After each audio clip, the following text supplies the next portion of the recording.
Feeling like your phantom wallet password is about as secure as a house of cards? Let's fix that. First things first, open up your phantom wallet extension in your browser. You should see your main wallet interface. Next, locate the three horizontal lines or the settings icon.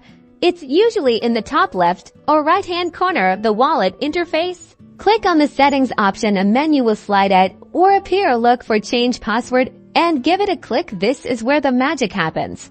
Now, you'll be prompted to enter your current password. Type it in carefully to confirm that it is really you. Then, carefully enter your desired new password in the new password field. Make sure it's something strong. A mix of uppercase and lowercase letters, numbers, and symbols is always a good idea, but definitely memorize it so you don't get locked out. In the field below that one, type in the new password again to confirm that they both match. Then click Save or Change Password. And that's it. You should get a confirmation message letting you know that your password has been updated. Remember to keep that new password safe and secure. And you're all set.